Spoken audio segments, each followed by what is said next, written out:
La prospérité dans les affaires grâce à la prière. Psaume 37. Psaume 23. Depuis des millénaires, la prière, facile à mettre en œuvre, permet de demander l'aide à Dieu en qui nous croyons pour faire face à l'adversité, attirer sa bienveillance, faire un vœu et demander sa protection. Aujourd'hui, cela n'a pas changé, et quel que soit le nom de Dieu, Abba, Père Tout-Puissant, Très Haut, donné en fonction de sa religion ou de ses aspirations, la prière est universelle. Dieu, par son amour divin, nourrit de sa générosité tous ses enfants, quel que soit leur sexe, leurs origines, leur culture ou leur niveau social.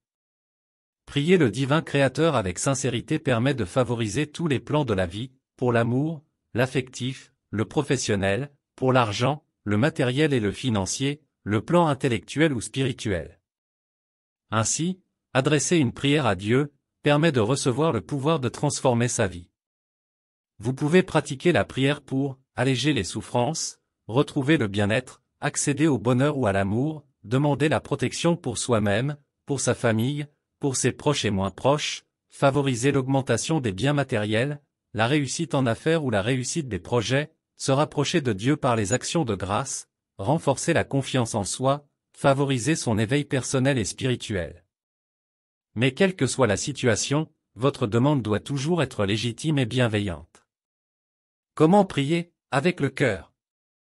La prière à la divinité repose essentiellement sur la sincérité d'intention. Faites le calme en vous, isolez-vous dans votre sanctuaire privé ou votre chambre. Adoptez une attitude appropriée, debout ou à genoux, les mains jointes sur votre poitrine. Pour ne pas être détourné par la sensation de gêne, vous pouvez mettre un coussin sous vos genoux.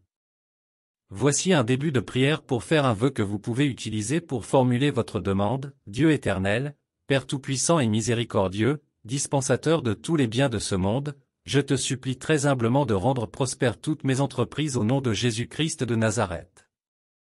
Renforcez l'efficacité de la prière, chassez les pensées de doute qui ne manqueront pas de vous assaillir. Gardez votre prière secrète pour ne pas disperser l'énergie qui lui est associée. Soyez en paix, écartez-vous de la colère et de la haine. Ne faites pas le mal. Soyez reconnaissants et partagez les bienfaits reçus.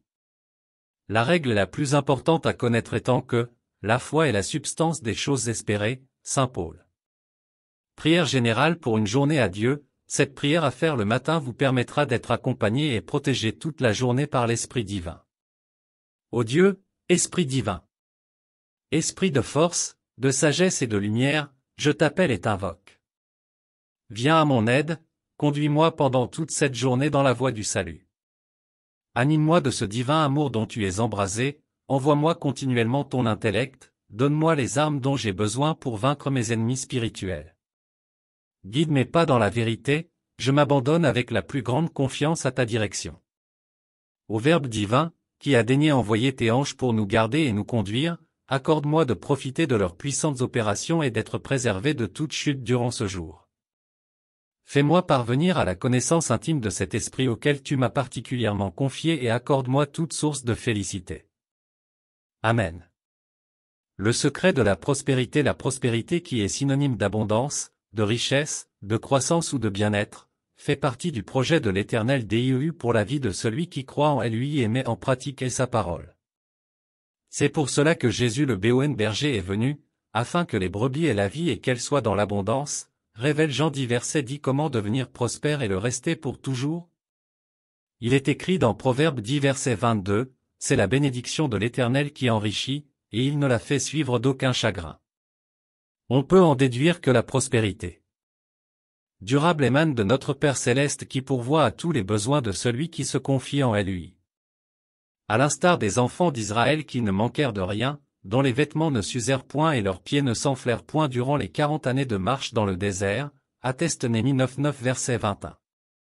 Beaucoup de chrétiens courent derrière la richesse, et se fatiguent après plusieurs tentatives infructueuses de s'enrichir. Car ils oublient ce verset du livre des Proverbes 23 verset 4, où il est écrit, « Ne te tourmente pas de t'enrichir, n'y applique pas ton intelligence. » En effet, c'est de la crainte de l'Éternel que provient la prospérité. Parce que les sages-femmes avaient eu la crainte de Dieu, Dieu fit prospérer leur maison, témoigne Exode 1 verset 21. Heureux l'homme qui craint l'Éternel, qui trouve un grand plaisir à ses commandements. Sa postérité sera puissante sur la terre, la génération des hommes droits est bénie. Il a dans sa maison bien-être et richesse, et sa justice subsiste à jamais, atteste Psaume 112 versets 1 à 3.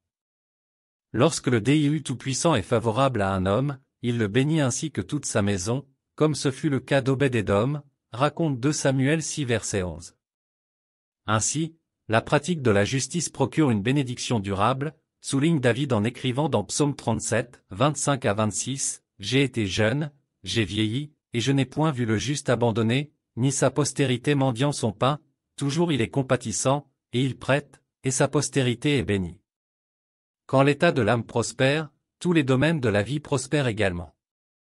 Une fois la bénédiction acquise, il faut savoir la garder, et la faire fructifier par l'obéissance à la parole d'Dieu. En pratiquant la libéralité qui est une source de richesse, révèle Proverbe 11 verset 24.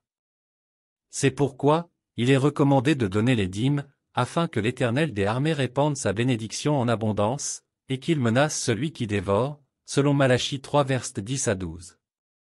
De nombreux chrétiens trompent Dieu dans les dîmes et les offrandes, et se plaignent ensuite d'avoir des problèmes financiers, parfois en dépit de leur salaire élevé. C'est parce que la promesse de l'Éternel de menacer celui qui dévore ne trouve pas en eux la raison de son accomplissement. Le Seigneur Jésus nous encourage dans Matthieu 23 verset 23 à ne point négliger la dîme, qui est le secret de la prospérité pour quiconque suit l'exemple d'Abraham et de Jacob dans ce domaine, afin de récolter avec abondance ce qu'ils sèment. Il en est de même pour la bonne santé qui découle de l'attention que l'on accorde aux paroles du Seigneur, recommande Proverbe 4 versets 20 à 21.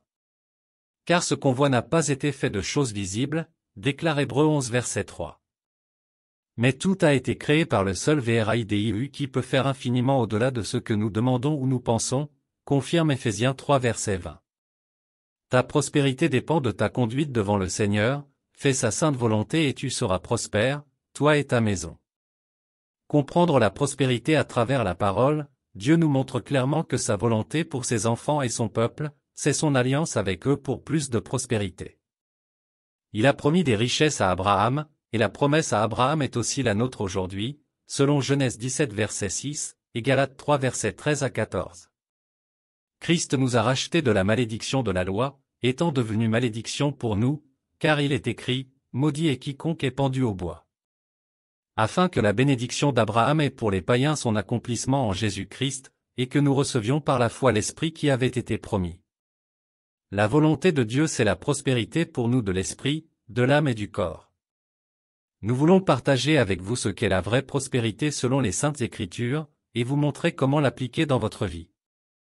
Nous vous encourageons de regarder chacune des Écritures suivantes, comme base de votre propre étude. Qu'est-ce que la prospérité? Cherchez premièrement le royaume et la justice de Dieu, et toutes ces choses vous seront données par-dessus. Matthieu 6 verset 33, Jacques 2 verset 14 à 17, Jean 14 verset 21, 2 Corinthiens 9 verset 9. La vraie prospérité c'est l'habilité de se servir de la puissance de Dieu pour rencontrer nos besoins, quels qu'ils soient. La prospérité spirituelle Romains 8 verset 2, Luc 4 verset 18 et LUC 6 verset 27 à 38. La prospérité spirituelle c'est d'être libéré de la loi du péché et de la mort. Être né de nouveau et rempli du Saint-Esprit nous place dans une position pour recevoir de Dieu, tout ce qui est promis dans sa parole. La prospérité mentale 2 Corinthiens 10 verset 5, 3 Jean 2 verset 4, Philippiens 4 verset 7, 1 Thessaloniciens 5 verset 14. Afin de prospérer mentalement, vous devez être en mesure de contrôler votre pensée, votre volonté et vos émotions. La prospérité de la pensée vient lorsque nous nous servons de la connaissance que nous avons acquise dans la parole de Dieu. Lorsque nous prenons contrôle de notre pensée, plutôt que de laisser notre pensée nous contrôler. La prospérité physique, lui qui a porté lui-même nos péchés en son corps, sur le bois, afin que mort au péché nous vivions pour la justice, lui par les meurtrissures duquel vous avez été guéris. 1 Pierre 2 verset 24, puis il leur dit, allez par tout le monde, et prêchez la bonne nouvelle à toute la création. Celui qui croira et qui sera baptisé sera sauvé, mais celui qui ne croira pas sera condamné. Voici les miracles qui accompagneront ceux qui auront cru, en mon nom, ils chasseront les démons, ils parleront de nouvelles langues, ils saisiront des serpents, s'ils boivent quelque breuvage mortel, il ne leur fera point de mal, ils imposeront les mains aux malades, et les malades seront guéris. Marc 16 versets 15 à 18, donnez, et il vous sera donné, on versera dans votre sein une bonne mesure, serrée, secouée et qui déborde, car on vous mesurera avec la mesure dont vous vous serez servi. Luc 6 verset 38, et Dieu peut vous combler de toutes ses grâces, afin que, possédant toujours en toutes choses de quoi satisfaire à tous vos besoins, vous ayez encore en abondance pour toute bonne œuvre. 2 Corinthiens 9 verset 8, la prospérité physique a deux facettes, la santé et la richesse. Jésus nous a rachetés de la malédiction de la loi, la maladie, la pauvreté, la mort, Deutéronome 28 versets 15 à 61. La santé et la richesse appartiennent aux croyants. En méditant et en agissant sur la parole de Dieu, vous verrez des résultats bénéfiques. Josué 1 verset 8, lorsque vous agissez sur la parole mêlée votre foi, sans douter dans votre cœur, la parole agira alors pour vous. Qu'est-ce qui produit la prospérité spirituelle, mentale et physique? Qu'est-ce qui amène ces choses ensemble? La parole de Dieu. Hébreux 4 verset 12 nous dit que la parole est vivante, puissante et plus tranchante qu'une épée à deux tranchants. Elle divise l'âme et l'esprit et connaît les intentions de nos cœurs. Si nous marchons selon la parole de Dieu, nous serons prospères et en bonne santé. Nous ne pouvons pas nous contenter de la prospérité physique et mentale seulement, pas plus que nous ne pouvons nous satisfaire de la prospérité spirituelle seulement. Nous ne pouvons nous permettre d'être paresseux et de ne pas rechercher la prospérité physique et mentale simplement parce que nous sommes sauvés et remplis du Saint-Esprit. C'est la volonté de Dieu que nous soyons saints de corps et d'esprit et que nous prospérions spirituellement aussi bien que physiquement et matériellement, et être gardés ainsi jusqu'au retour de notre Seigneur Jésus-Christ. 1 Thessaloniciens 5 verset 23, lorsque nous marchons dans la lumière de la parole de Dieu, nous deviendrons prospères dans tous les domaines de notre vie. Une confession de la vie prospère. Père Céleste, au nom de Jésus, je confesse que ta parole règne sur tous les domaines de ma vie. À cause de cela ma vie est prospère. Je te remercie de ce que tu prends soin, dans une grande mesure, de chaque besoin de ma vie, selon ta richesse dans la gloire en Jésus. Selon Deutéronome 8 verset 18, tu nous donnes la puissance de prospérer afin d'établir ton alliance. Comme action de ma foi, je reçois cette puissance agissante dans ma vie. Je confesse devant toi que je suis aussi un donateur. Lorsque je donne abondamment de mes augmentations, je sais que tu vas me faire grâce, avec toutes sortes de bénédictions, sous toutes circonstances pour satisfaire abondamment à tous mes besoins, afin que je puisse participer, à toute bonne œuvre et à des donations charitables. Père Céleste, je te remercie de ce que les anges sont à ton service pour prendre soin de moi et m'apporter les finances nécessaires, afin que je puisse continuer d'être généreux pour ton œuvre. Il est écrit que les anges sont au service des rachetés, je les libère maintenant pour travailler pour moi. Je confesse donc, aujourd'hui, que je suis libéré de la malédiction de la pauvreté. Je dis donc qu'elle n'a aucun pouvoir sur moi. L'Éternel est mon berger, je ne manquerai de rien. L'abondance est mienne.